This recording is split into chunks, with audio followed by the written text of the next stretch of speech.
Welcome to Lou's channel. Today I'm going to get some of my winter equipment ready.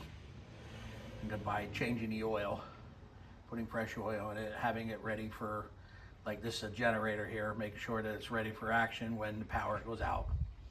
I'm also going to be doing my snowblower today and my pressure washer. So what we're going to do is we're going to put a catch pan under here. This square-headed bolt is the place that you would open your oil to drain it out. Now, as you can see, I have this on a slight angle, propped up with some wood, tilting forward to get it all drained out so that it's good to the last drop.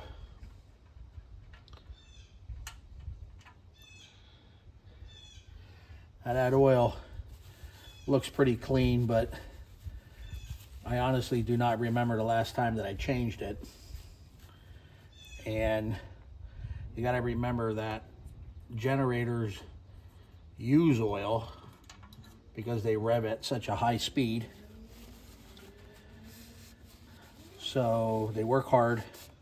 And like I said, I don't usually lose my power that much around here. So I don't use this very much, but for the cost of a quart of oil and change the oil every once in a while is definitely a good insurance that it's going to be long lasting and it's going to be ready for action on a spur of the moment, when most of the times is how that works. Okay.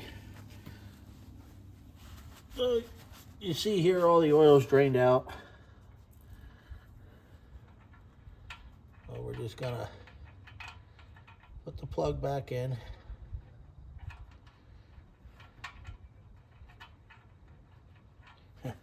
Maybe if I take the rag out of my hand, I might have a little more success. There we go. Fingers don't work like they used to. All right, we're just gonna snug this up here. You don't have to go too crazy with it. It's pipe thread, so it gets tighter as you, and there's a tapered thread, so it gets tighter as you do it. So you don't have to go too crazy with it. So now that's all good there. Now we'll take it down off of the blocks of wood that I have, and we'll add our oil. All right, now we got it back down on the ground off of the boards that I had put under so I can get the drain pan under there. Now we're gonna add our oil. This particular model takes 530 motor oil, and it takes 26 ounces. Through the years of changing oil, I know how much it takes. So I took some out of this new quart, and I'm going to pour the whole quart in, which is the 26 ounces that this requires. Most of my equipment over the years of changing oil, you get to get it down to a science on how much it holds, and it makes changing oil the next time so much easier because you're not screwing around with checking the oil, adding a little bit, checking the oil, adding a little bit, or finding out that you overfilled it, which is actually not good for any motor. So believe me, if you can get it down to, you know exactly how much, or if you can read the capacity someplace on your piece of equipment, by all means go by it, and makes it so much easier. Now what I'll do is I'll pull it over by hand a little bit just to make sure that the oil sloshes around a little bit, and then we'll check the oil, but I'm sure it's going to be exactly where we need it, because like I said, I've been doing this a long time. But we'll pull it over real quick, and we have it so that it doesn't start. First of all, there's no gas in it. I like to make sure that I run my generator out of gas when I'm done using it. We don't lose our power here too much. So when we do need it, it's pretty far in between use. And then what happens is the gas turns bad, it screws up the carburetor, and then the next time you go to run it, it backfires, it spits and sputters, it'll only run on the choke, it won't run normally. And that's why, because you left gas in it. So I always drain it out a few days after, you know, if we have a storm that I need it, a few days afterwards, make sure that something didn't come back, and I drain it out, or actually I run it so it runs out of gas. This tank holds about 5 gallons, so when I do use it, I only put a couple gallons in at a time. If it runs out during the length of the time I'm using it, I just add more gas. I do not want to fill this tank and have 5 gallons to sit around and drain out in the end by it running. Now, this particular oil stick has to be screwed in to get the correct measurement. Now, some oil sticks, you don't screw them in. You just put them up against, and that's how you check the oil. Now, as you can see on there, I don't know if you can see it, but there's at the full mark. It was running down, but it was right at the top of those hashtags there. And like I said, I have it down to a science that it holds 26 ounces.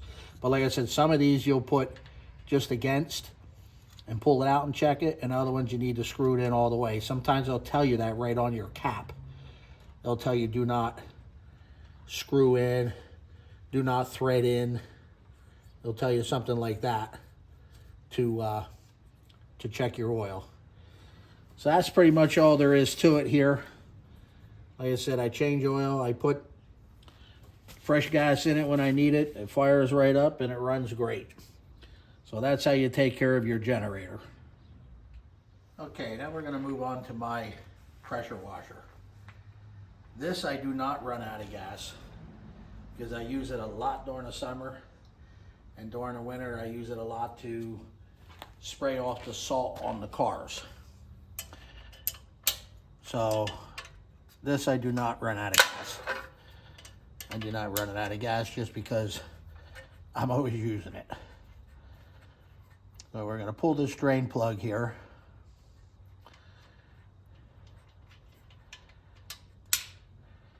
Now you heard that little click there. That was the washer that belongs on this bolt here. That's the washer that seals it up. So you always want to make sure. Now on the generator, that was just a tapered plug. There is no washer to it. It's just a tapered plug that finally seals up. With this has a gasket to it.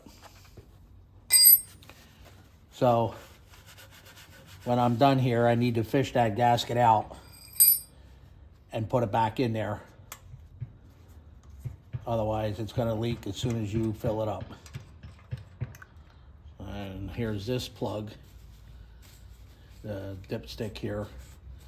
And again, I have this down to exactly how much I need to put in. So I will check on that when the time comes. But like I said, I do use this a lot for a lot of things. All right, so it looks like it's all drained out here. We gotta fish for that. There it is. Looks like it's right here. Okay, so like I said, we dropped that washer in there. It's very important to make sure you put it back in, or your oil plug is going to leak on you. You can see there, put that back in there. And then we're going to screw it back in here.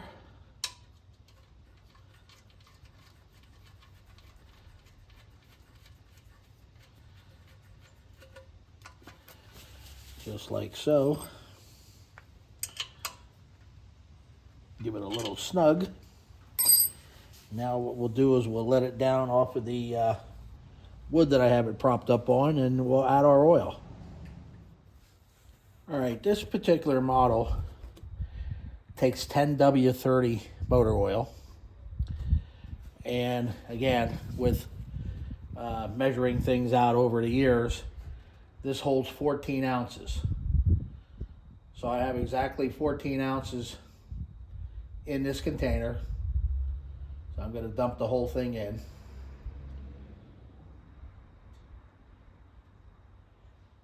And then the oil that's left over, I mark on top of the container with a marker what it was for. And then as the generator runs and uses oil, and the pressure washer and the snowblower, as things use oil, I have the oil that was left from a full quart to add as I need it. Now usually this doesn't really use oil, although this motor does run full blast, but the generators do use oil because of the fact that they're running full blast, generating the power, and they actually have a low limit switch on there so that if the oil gets low, it shuts off. So I'm going to do the same thing here. I'm going to pull this over a couple times, get the oil to mix up around.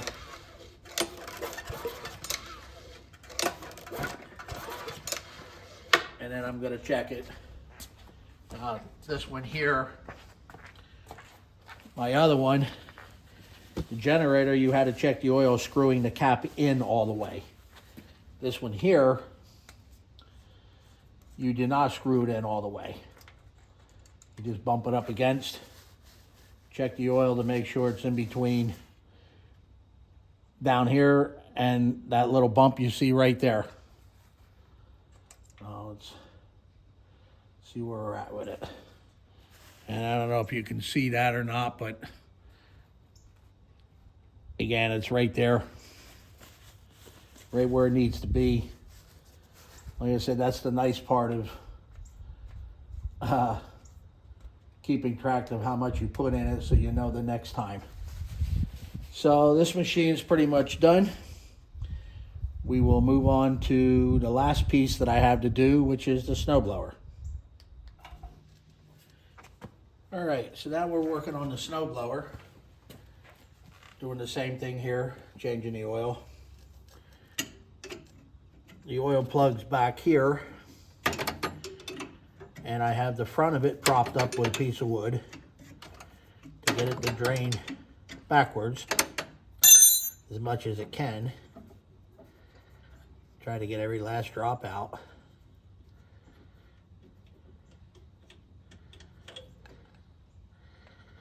Now, as you can see, that oil doesn't look all that bad. I do not change oil in these three things as often as people think you should change it. They don't get that much run time. So since they don't get that much run time, I don't even bother changing the oil. I always make sure it's full when I go to use it.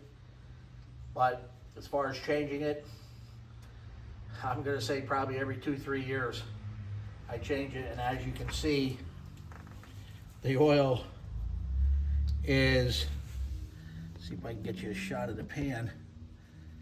The oil is pretty brown looking. It's not black, it's not really dirty. So I think we should be all right doing it like I do it every couple of years. Now this machine, I also run out of gas when it's not in season. When I use it, I only put about a half a tank in at a time. And if I run out, well, then I just put more in it. But I only put about a half a tank at a time, because around here when we get snow, it's funny the way we get it. We either get it a couple times in a couple of weeks, or we get it once and it's done. So at this point, it's just a lot more gas to run out as you're trying to drain it out so the carburetor stays clean. So we'll let this drain out. Okay, so we're all done draining out here. We'll put this cap back on.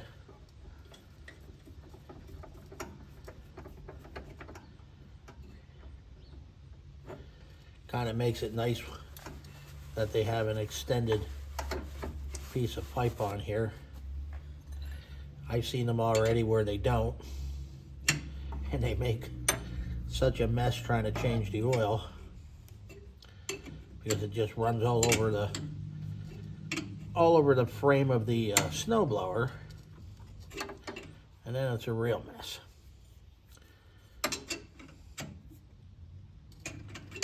So just same thing again, just tighten this up. Don't have to go overboard with it. It's tapered threads.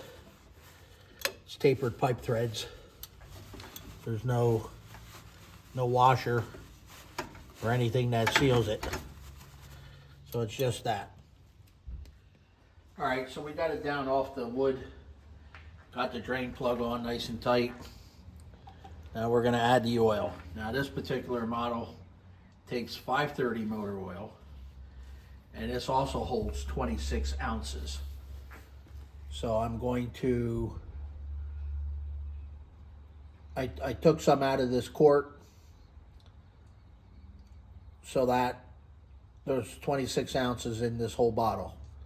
So I'm just gonna add this whole bottle, and once again, figuring it out what it takes makes it much simpler.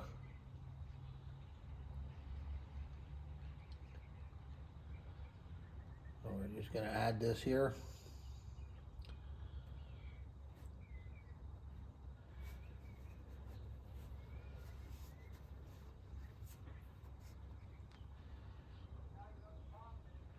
It's a very nice day outside today. Nice day to be working on a snowblower. Okay, so we're going to take that away. And we will screw this cap on. And we will pull it over a couple times to shake the oil around. And then we'll give it a check just to make sure.